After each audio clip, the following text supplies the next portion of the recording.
The critical patriot دیکھنے والے سب دوستوں کو خوش آمدید.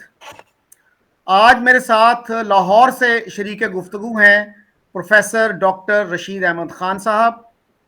پروفیسر صاحب کا ٹیچنگ اور ریسرچ کا 40 سال کا تجربہ ہے. انہوں نے 30 سال تک پنجاب یونیورسٹی میں پولیٹیکل سائنس پڑھائی اور وہاں سے بطور chairman department of political science retire ہوئے. اس کے علاوہ یہ Islamia university Bahawalpur, Sargodha university, university of central Punjab Lahore میں بھی پڑھا چکے ہیں. اس کے علاوہ اسلام آباد پالیسی ریسرچ انسٹیٹیوٹ میں بطور ریسرچر بھی کام کر چکے ہیں. اور میں یہاں یہ بھی بتاتا چلوں کہ مجھے بھی ان سے سیکھنے کا، ان سے پڑھنے کا موقع ملا. میں ایک اسٹوڈنٹ تھا اس وقت، ان کا ڈپلومہ پروگرام ہوتا تھا انٹرنیشنل افیئرز میں. میں چاہتا ہوں کہ ہم انڈیا پاکستان پہ زیادہ بات کریں. تو سر، ہمارے اردو اخبارات جب بھی انڈیا کا ذکر آتا ہے تو وہ لکھتے ہیں ازلی دشمن، یا پھر کہتے ہیں مکار دشمن. یعنی ازلی کا مطلب ہے اٹرنل اینیمی اور مکار کا مطلب ہے کننگ اینیمی.